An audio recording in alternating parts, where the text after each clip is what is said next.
You're listening to the ESO Network, your station for all things geek.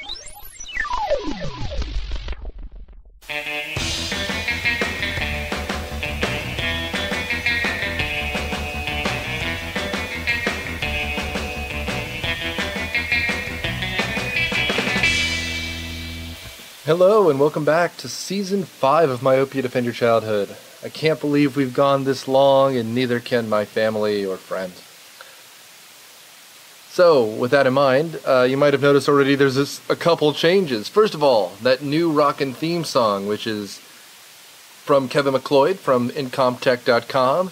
It's awesome, I think, and, you know, I know some of you like the Serenaders theme, but it's Season 5. I thought it was time to refresh a little bit.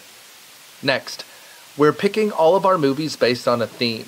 I picked this month's theme, which is precocious kid movies. Now, if you grew up in the 90s, and I know I'll talk about this on the episode a little bit, but if you grew up in the 90s, you know what these precocious kids movies like were everywhere. Smug young kids knowing everything better than adults and cracking the mystery before they could. It's a kind of movie that isn't out of style per se, because Disney still exists, but they were mainstream media kind of stuff back then. And so we decided to start with the Danny DeVito directed classic, Matilda. So enjoy that. If you go to the Facebook group, you'll see a post pin that will allow you to tell us which one we should do, should have done, didn't do. And maybe they'll come up later as a kind of listener request month thing. So make sure to participate, and thanks for doing so. And for all those of you who have listened for the last 5 seasons, thanks. And for those of you whose first episode this is, I hope you enjoy and stick around. Thanks, guys.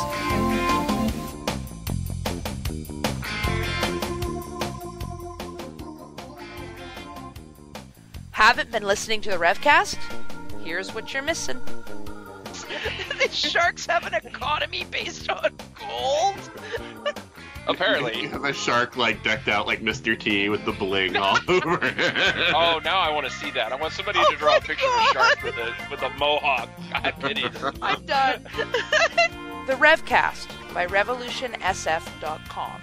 Available at RevolutionSF.com, iTunes, and part of the ESO Network.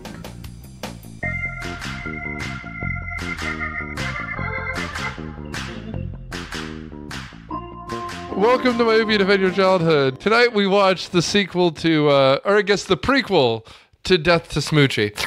I'd say Matilda. the prequel to Carrie myself, but... Carrie for Kids. Carrie for Kids. Carrie for Kids. I'm host Nick Hoffman, Riffer on Cineprov. On panel we've got... Noted horror author Matthew W. Quinn. Hello, this is Daniel, and I eat an entire chocolate cake every Friday. There, girl. Yeah, that explains my girth.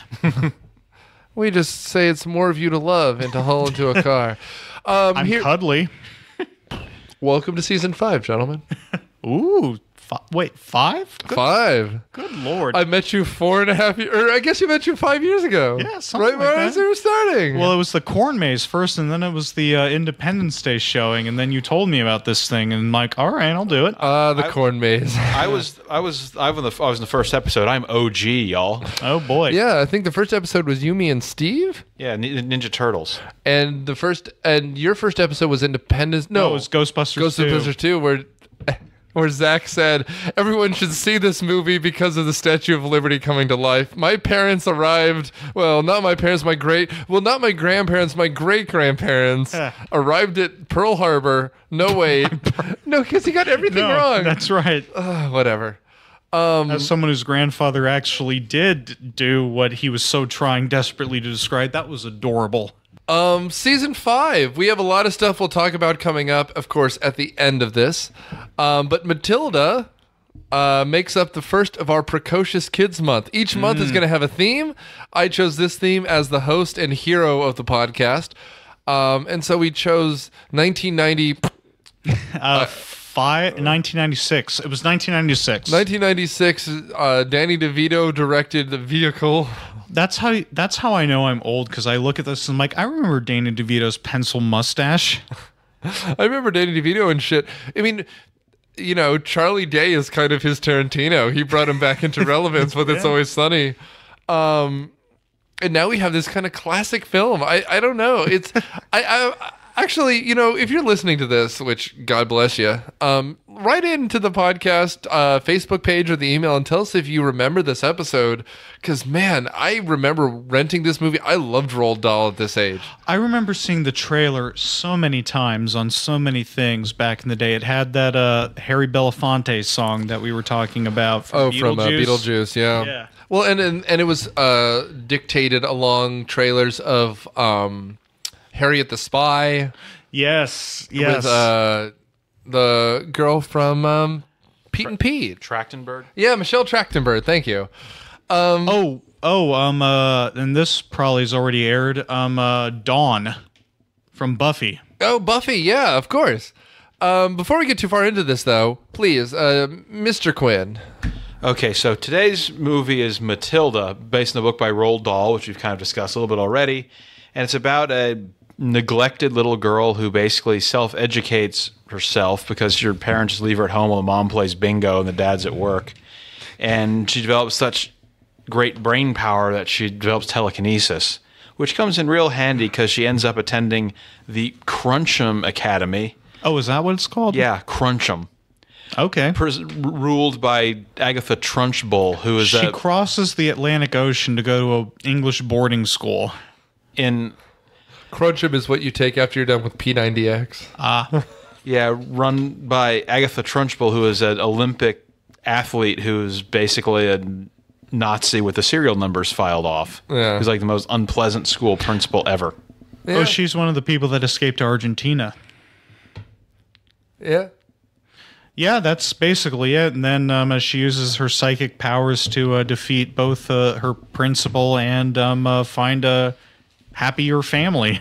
Yeah, I mean, this is kind of Roald Dahl by way of Dickensian England. This is well, what we could talk about, too, is how this is kind of where Harry Potter stole everything from. All of Roald Dahl's tropes.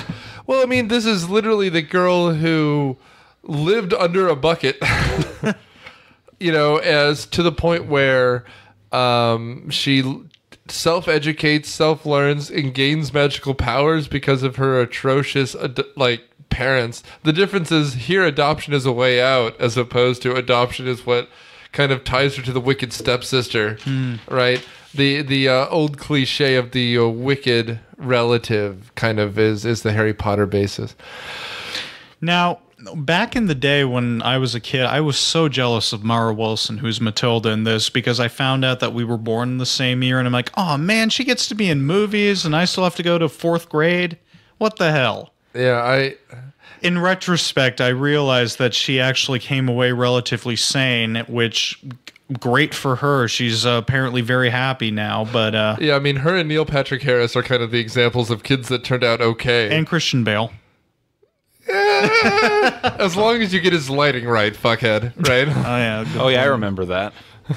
I mean, here's the thing. She's great now as the faceless old woman who secretly lives in your home. I'm glad you brought that up because that was my next line. Like, it's interesting to see her now because I've read a play of hers. I thought I saw her in New York, but that's the saddest thing I've almost ever said on this podcast. But here's Put on Craigslist misconnections. Go back to that. What's the story behind that? Did you actually approach this person? It's like, Mara Wilson. And you're like, no, go away. I was outside of a cheese shop and I went, Matilda. And then I walked off. No, I just... I at the time I was listening to a lot of Welcome to Night Vale, and I was almost positive I had seen her walking through the park, but I'm almost now, in retrospect, afraid to even say that out loud. So there you go. Yeah, because all of a sudden your lights will start going on and off, and your clock will start acting up, and then you'll start writing walls in chalk. She lives in New York, so you may have. I mean, I'm not gonna. Not gonna.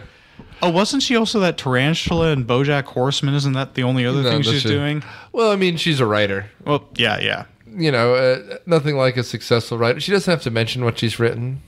But anyway, let's talk about these characters. I think we first talk about Danny DeVito, the best. Danny DeVito plays not only the director, but the narrator and the father.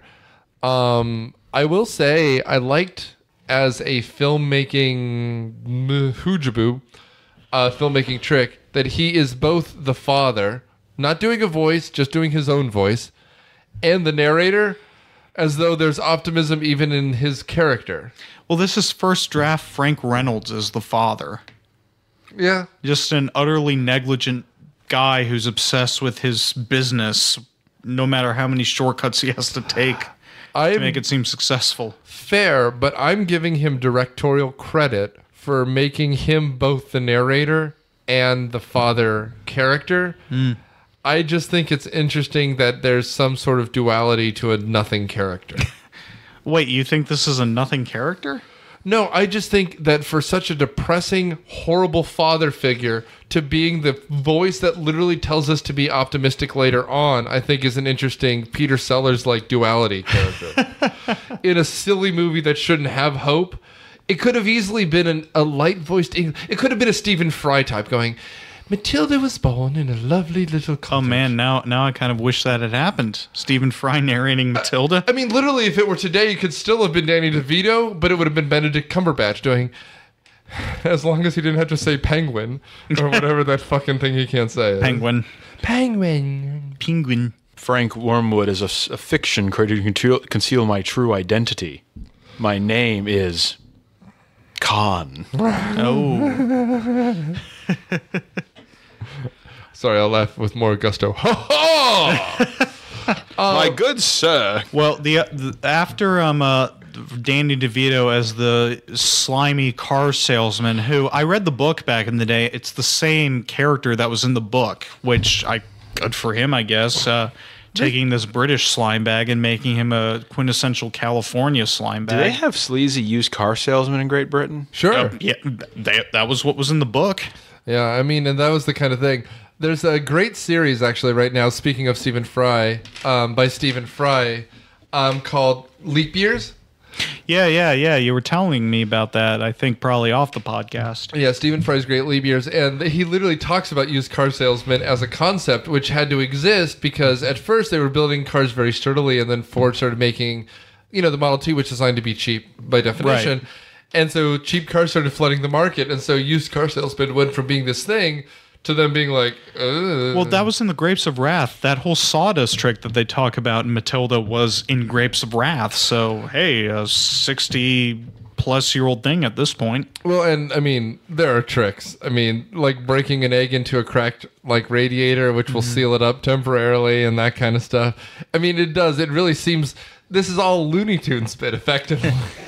Which is why it's funny when he gets his hat glued on him.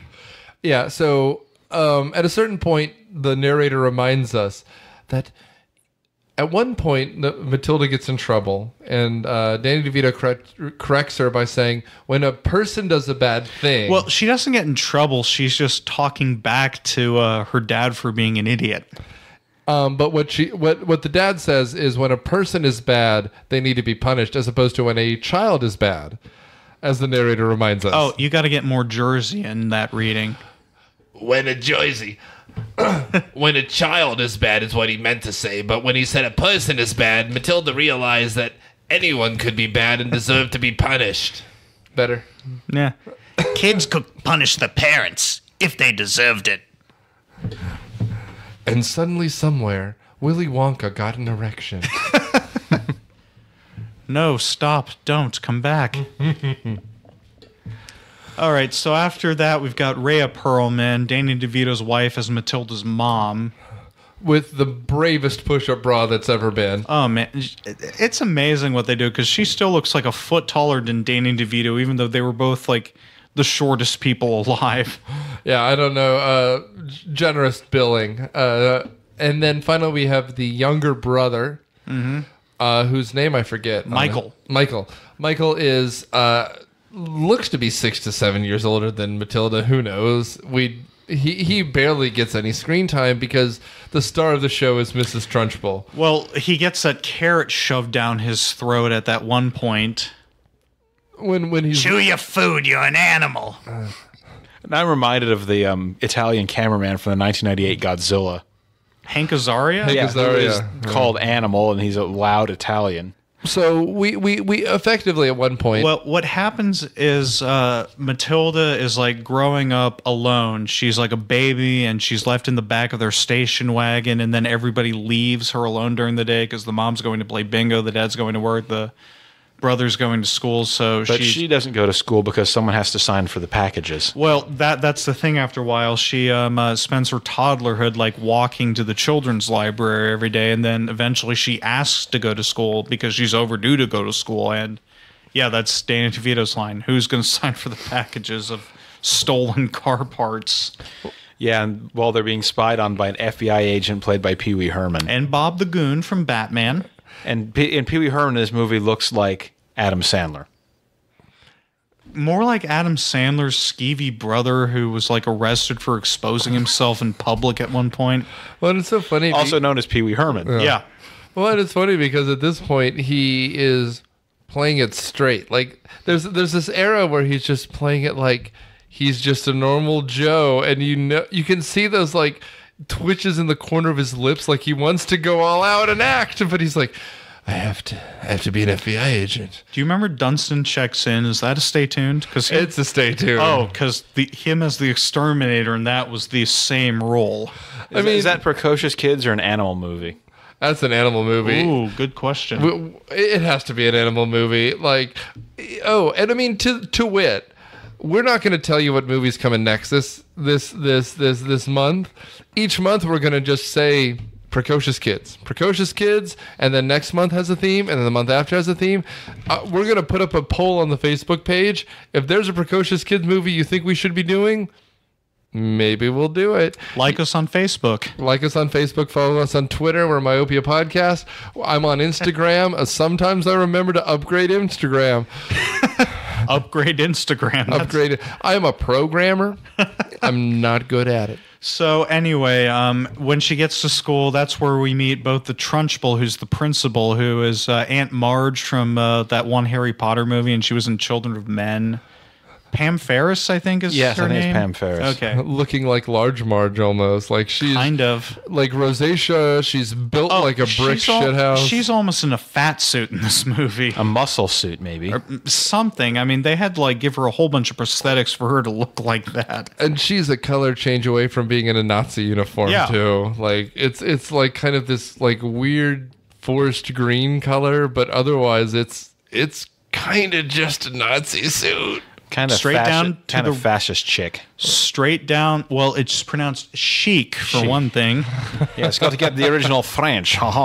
And straight down to the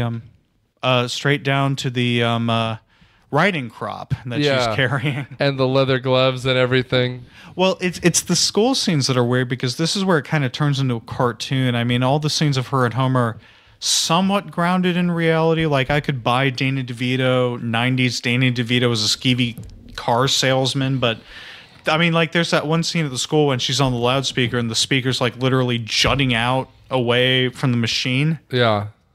Well, I mean, my whole theory is, well, I guess end of the movie, spoiler, who cares? It's a 30-year-old movie. Yeah. At the end she gets adopted by Miss Honey, her, charming elementary school teacher. Yeah. My thought about this is like it's kind of like stories being told to like Miss Honey, because the stuff when she's at home, there's adults, so it's kind of grounded. The stuff at school is hyperbolic because kids tell hyperbole from school. Like, you don't really know what's happening at the kid's school. It's over the top. When a friend shoves a kid, it's not like a light shove, which is what it really is. It's the most dramatic thing that has ever happened. It's downright Shakespearean. You're like, what?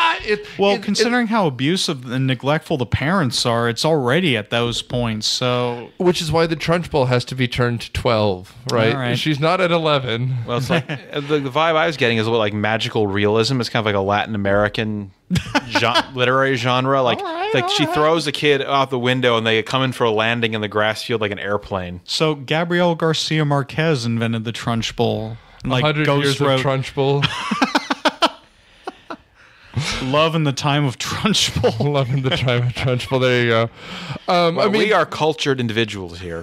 I've read 1.5 of those books before I got too bored to read it. Oh, 100 Years of Solitude's great. It's phenomenal. And then 100 years of cholera and Trunchbull is just too much. All right. Now, having cholera for 100 years, that would really suck. Be too much. It's a lot of shit. Well, we mentioned Miss Honey, who's like the Angelica teacher, and it's also Sheila from Army of Darkness, which we've done in the past. So the entire time I was kind of hoping Trunchbull to go up to Miss Honey and go, "You found me beautiful once," and then, Miss Honey to respond the way Ash responded. I was just hoping that Matilda found a boomstick. More shop smart, shop S-smart. And then you have that. She tries to, I don't know, come after the Trunchbull with it, and the Trunchbull just takes a shotgun, like bends it in half. It bends it back like a goddamn Looney Tune, like a Wile E. Coyote bit. That's exactly right. There's that one scene where she's wearing that Olympic sweatshirt, which we all notice now that it's the 1972 Olympics, which was in Munich, which is not remembered for athletic prowess necessarily. That could be her backstory. Everyone forgot that she won the gold in like a shot put. Oh. And that she has a big chip on her shoulder because of that. I like that. Oh my God. Munich 2, the Trunchbull. You're going to kill the Trunchbulls one by one. And then Trunchbull comes out and like Taken styles, like, "I don't know where you are. I don't know what you do, but I have a very specific set of hammer throwing skills that deserves an Olympic medal." I knew it. You're the one that killed those Jewish athletes. Yeah, she's like a mercenary for Mossad. They stole her all the attention should have got, so she's like killing PLO guys by throwing hammers at them. Oh boy. Regardless. So, I mean, I think the best way to set up Trunchbull, if you guys haven't seen this movie, is a scene with a guy named Bruce. So the story is Bruce, who's a fat kid wearing a JTT haircut. Oh, Bruce Bogtrotter, the obese Charlie Chaplin lookalike. He looks like Augustus Gloop set in 1994. Yeah. Effectively, he's wearing the Rachel. He's wearing he is owning the Rachel. Excuse me, sir. He steals a slice of cake, and as punishment, he has to eat a big slice. This is literally the parents saying, "So you stole a cigarette. Now you have to smoke the whole pack, the whole carton, the whole carton." Or in Super Troopers, "Is this your drug? Now you have to smoke the whole bag." It's like the episode of The Simpsons where Homer goes to hell, and they start force feeding him donuts, and they can't. No matter how many they feed him, he still wants more. You know what? Despite yourself, that's the right metaphor here, because not only does he eat the huge slice of cake they serve him, but the whole wedding cake style cake. This is the kiddie version of Mr. Creosote. It's smart. You made a smart reference. That's why you write for Pop Dose. Ooh. And I'm on Celibici. And I write teen horror novels. Well, then why haven't you done a Bruce Bogtrotter scene? Maybe they force feed the people to the tentacle monster. You like eating people, huh? Well, eat more. Tentacles. Well, I remember Bruce Bogtrotter, that exact scene was in the book. The only thing that was missing was the kids cheering him on. He just sort of eats the cake and then gets the plate smashed on his head. I was thinking it was in 7. Oh, there you go. She fed him until his heart exploded. Are you telling me Bruce Bogtrotter ate until he burst? Yep. Now to play cards in the library. What's in the box? Anyway. Oh, it's what's that doll's name? Lucy Doll? Yeah, the Lucy Doll. Yeah, okay. Which they spell the subtitles Licci. That's why I was confused, because I was like, "Oh, the Licky Doll? What the hell?" It's like a Pokemon. So I mean, the whole thing is a series of vignettes of Matilda effectively learning her powers. She goes from being book smart to being like telekinetic. Well, the whole thing too, it's all shot like an Addams Family movie, so it's a lot of extreme close-ups. It's a lot of really dark Gothic buildings. It's a lot of really ugly people. And it's a lot of very charming shots of Matilda, the other kids in her class, specifically a girl named Lavender. And Lavender, yeah. It reminded me a lot of Rue from the Hunger Games. Yeah. And you know, she's a little black girl with braids and glasses, and she's adorable. Like, and the thing is, these kids are specifically chosen to look very, you know, elementary school cute kiddish, but also weak compared to Trunchbull, who's a massive woman. She's probably over 6 feet compared to everyone else who's a tiny child. Yeah. And all the camera shots look up at her. So from a child's perspective, she looks massive. Even though Miss Honey, I think, was taller than her, but yeah, you're right. I mean, she's shot to look like this monster. And Miss Honey, who is whatever, Matilda's supposed to be at this point 6.5, 7. So the second grade teacher is kind of, you know, a waifish brown-haired woman, but she's always squatted over like she's terrified. Like she's always squat. The only time she's standing up like a person is when she's alone with the kids. Well, I mean, she's the opposite of Trunchbull. She's just like skinny, almost non-presence in whatever scene she's in, which works for the movie. I mean, it really sets up how distinguishable Trunchbull is. So, yeah, Trunchbull in some ways steals this. No, yeah. We need a Trunchbull prequel. That's what we need. We need Trunchbull Begins. Well, we need. That's what I was saying. Make it about the Munich Olympics. Yeah, no. We need like. Oh man, what was that movie that was shot in Japan in the '60s about the Tokyo Olympics? Okay, never mind. You're barking up the wrong tree. I was thinking of Spielberg's Munich, but instead of Daniel Craig, it's just. No, he was in the other one. No, he's in Munich. He was in Munich? Yes. So instead of him, it's just Trunchbull just walking around with the hammer, just smashing through things. Oh, man. And we haven't even gotten into those scenes where she's being Ebenezer Scrooged by Matilda. Oh, my God. Okay, so at a certain point,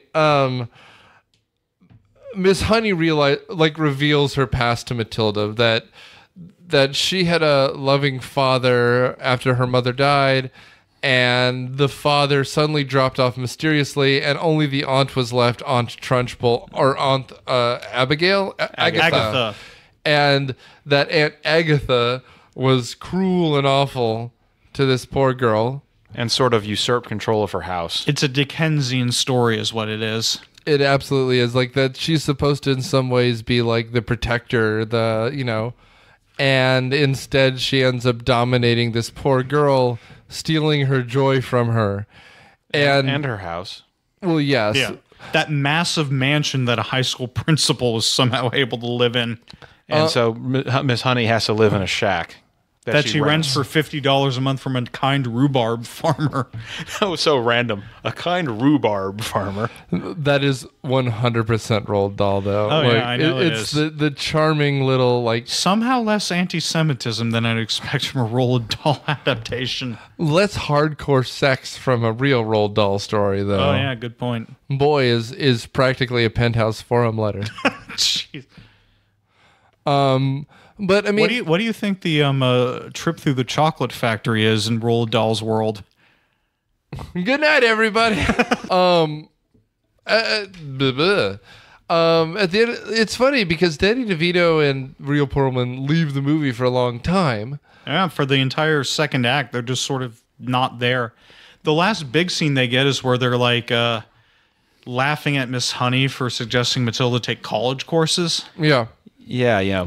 You chose books, I chose looks. Which was a line from the book. And now look at me, Yeah, you can tell these people are not, even if they have money, they're not very well educated. They don't appreciate education. Roald Dahl's, the way he described those characters in the book is way worse because, if I recall, Rhea Perlman's character was like monstrously fat. Well, I mean, and again, it has to do a lot with the Harry Potter type, too. Using the same line about books versus looks, which I remember him really lingering on. Well, and it's also very English style, anti-landed gentry type, like, whatever. Like, there's a lot of anti-capitalist, anti-whatever stuff, and the lower middle class is made fun of. It's very Roald Dahl. It's the way it always is. Now I'm just kind of disappointed there was not a scene in the movie where the Trunchbull's like looking at Bruce Bogtrotter and going, "If you don't eat your meat, you can't have any pudding." It'd have been very on the nose. It would have been. Regardless. If you don't have any meat, you can't eat your pudding. How can you have your pudding if you don't eat your meat? Your accents are going in and out. There you go. Nailed it. The last sequence we need to talk about is at one point after Honey talks about her past, they go to the mansion that should be rightfully hers, but that Trunchbull has taken from her. Well, first they break into it to like just look around, and then they discover like Miss Honey's boarded up old childhood bedroom. And that her father's portrait has been replaced with the portrait of the Trunchbull. Oh, let's talk about this portrait for a second. That her as like a Bulgarian weightlifter. No, it's post-Soviet. It's pre-Soviet bloc break. It's weird. She's built like she's built like, what is it, Sweetums from the Muppet Show? Minus the nose. But yeah, you're not wrong. And holding like a javelin in one hand, and it's something. It's like a heroic depiction of the Trunchbull, and she's the Trunchbull of the will. Yeah, even Matilda's making fun of it. They're like talking about how whoever painted it must have had a very strong stomach. And then there's like a metaphor of the chocolate box and the idea that candy was taken from her, which is frankly right out of the Charlie and the Chocolate Factory. That like the one indulgence, the one simple joy in life is the one most like unreachable thing, right? Like it's a good metaphor for a kid, right? That candy is an unreachable thing. Sure. And then finally, it's her childhood memories are locked upstairs, which is in the metaphor of this Lucy doll. Right, including, and her dad's portrait, too. Which she discovers together, as though all memories of her past are locked up in this one upstairs room. It's a very simple but very effective metaphor. For a kid's movie, yeah. And so then the idea for Matilda is, using these burgeoning powers, I have to defeat evil to restore good, which is in the very militarily named Trunchbull to replace with Miss Honey Sweetness. Oh, one other thing about Trunchbull, the school, we see like the rules in the classroom, and at first it's like no chewing gum, no you have to arrive on time, and then at the bottom it's like no fun, no playing, no laughter, no potatoes, no joy. Yeah, no joy.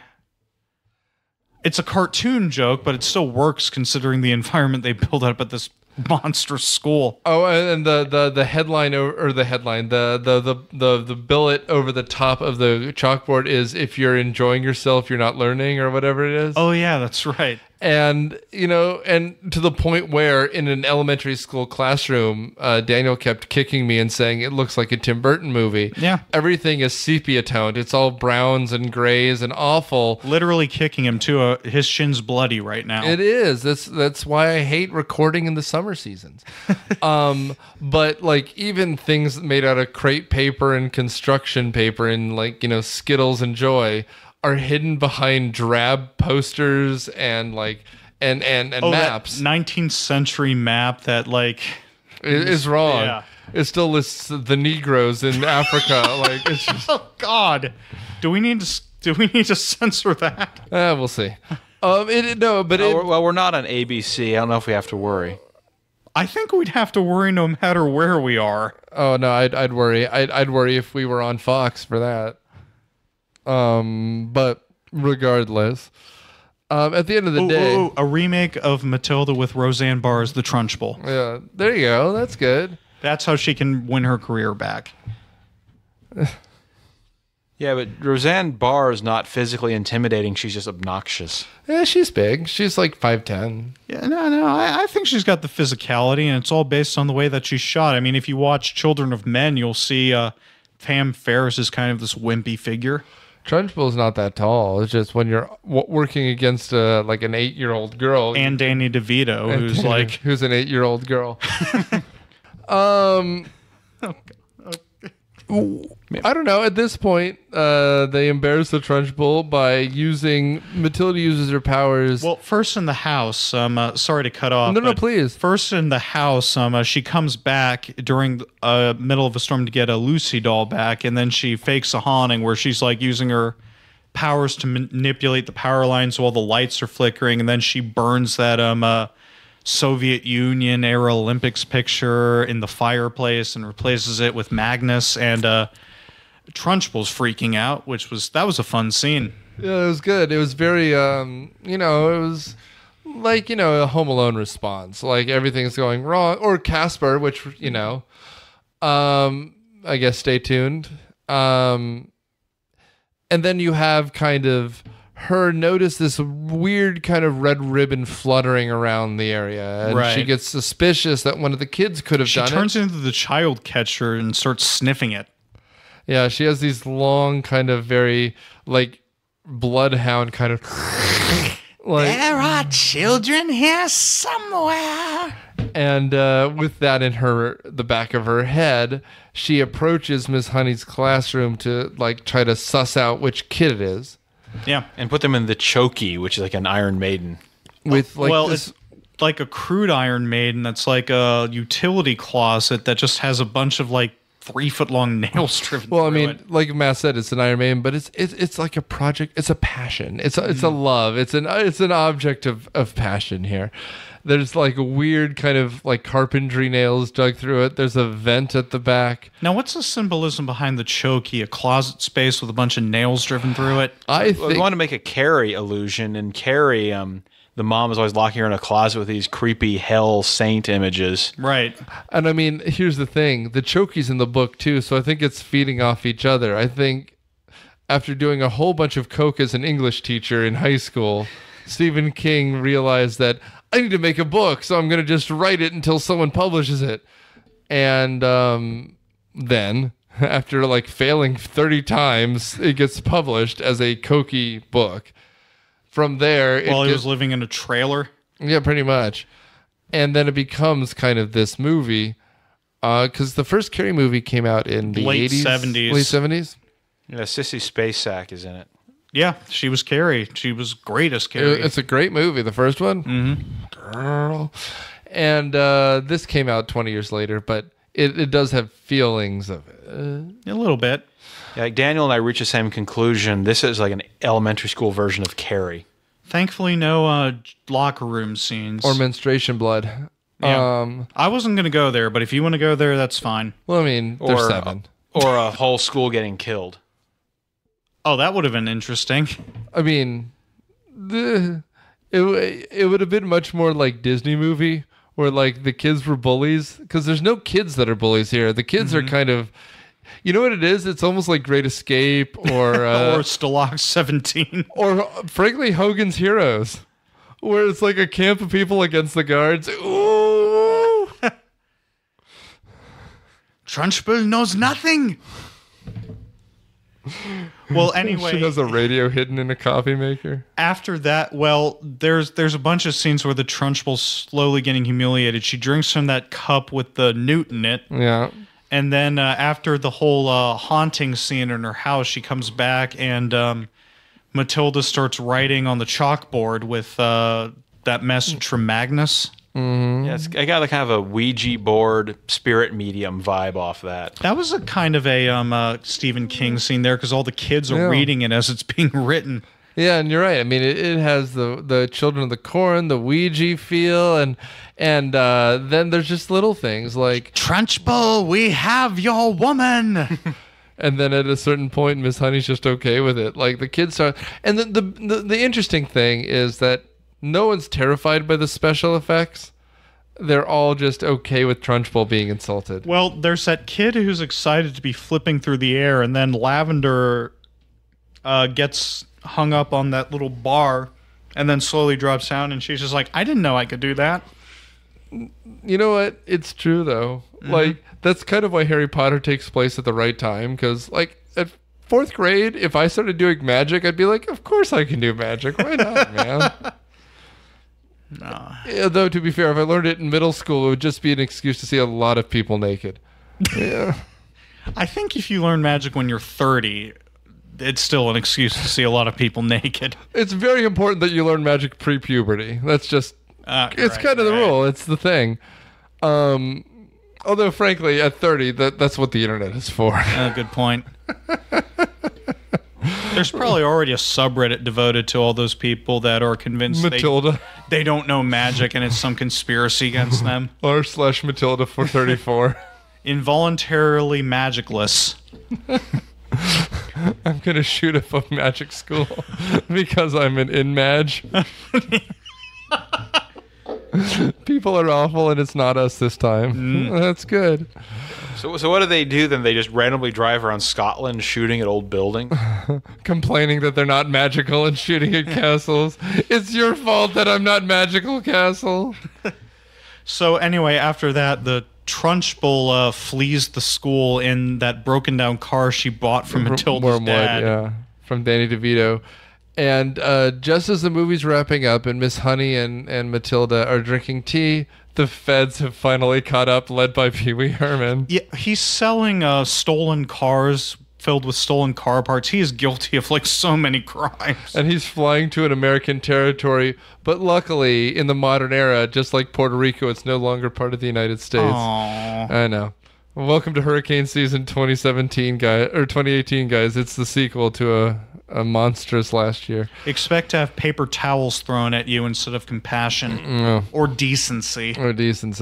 But regardless, Matilda, who just happens to have one of the jokes that made me laugh the loudest. She has divorce or adoption papers. She's divorcing her parents. She's pulling a Macaulay Culkin on screen, where Danny DeVito becomes an absentee parent. She signs away herself to Miss Honey, where Miss Honey becomes her new right. In a happy She's ending. had these papers since she was big enough to Xerox, which is a good line, a happy line. And that's the movie. Yeah, pretty much. There's that montage at the end where her and Miss Honey are like doing cartwheels in their mansion, and for once she's happy, she decides that growing up doesn't need to speed up any further, whatever the line is. Well, it ends with her pulling Moby Dick off the shelf, which, come on. No kid wants to read it. No adult. I've read it. It's not worth reading. But not unless you're interested in whaling techniques.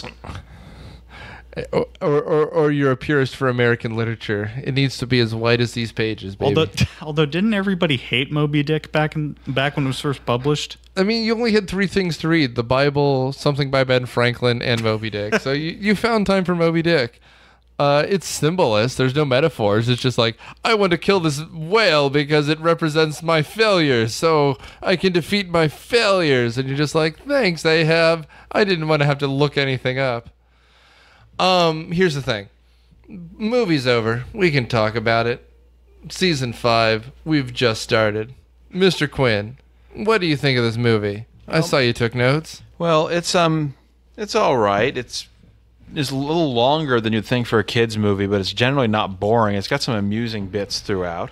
And there's also some adult jokes as well, like when he comes home and the 2 FBI agents who Mrs. Wormwood is convinced are boat salesmen are there. He's like, are we having a hot tub party and these male strippers? Kids might not really notice that, but adults would. So it's like sort of proto Shrek. Well, I mean, Trunchbull kind of does look like Shrek.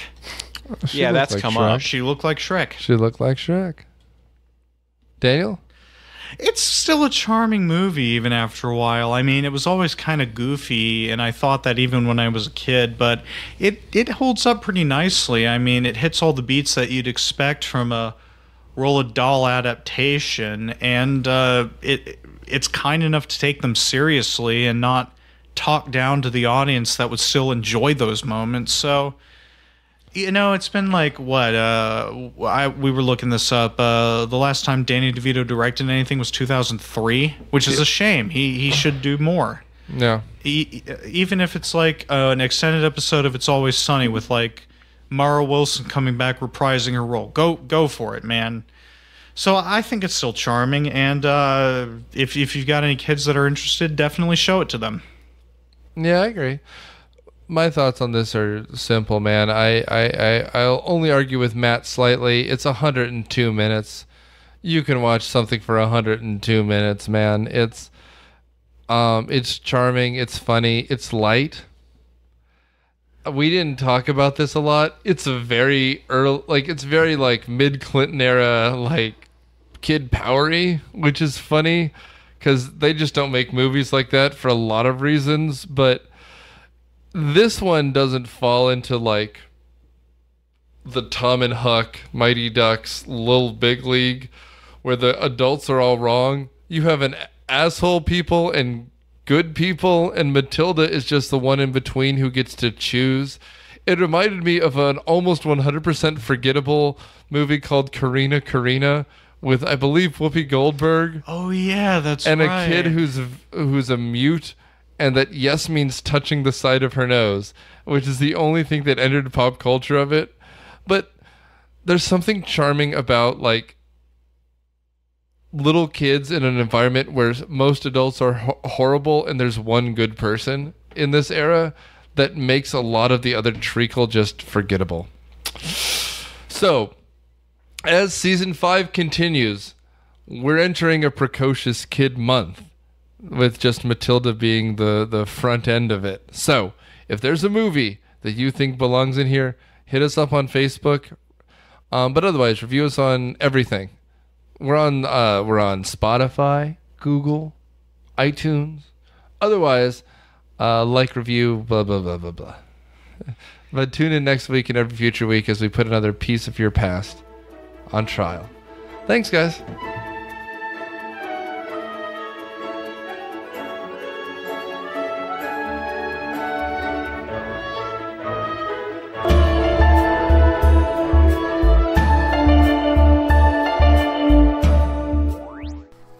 That's horrible. That's true. So strange.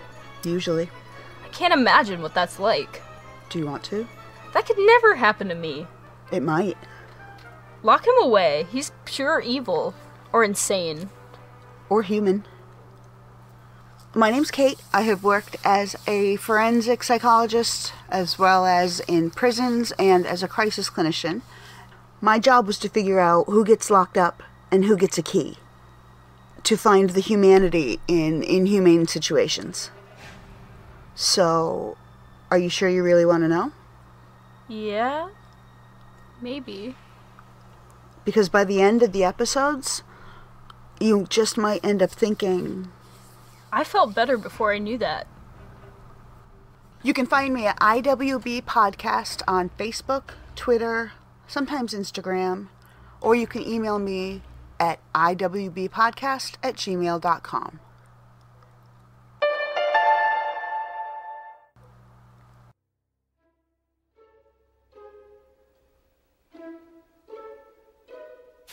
Myopia Defend Your Childhood is hosted by Nick Hoffman, edited by Candice Burns, and executive produced by Nick Hoffman and Candice Burns. It is produced by Daniel Suddas, Matthew Quinn, and Thomas Herman. We are a proud member of the ESO Network and a product of Dude Letter Podcasting. Our theme is Surf Shimmy by Kevin MacLeod. Find it at incomptech.com. It is licensed under Creative Commons Attribution 3 license. And thanks.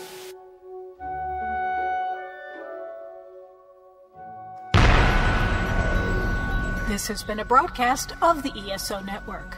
Be part of the crew and help support our shows by donating to our ESO Patreon or by shopping through Amazon.com or the TeePublic store, which can all be found at www.esonetwork.com. The ESO Network, your station for all things geek.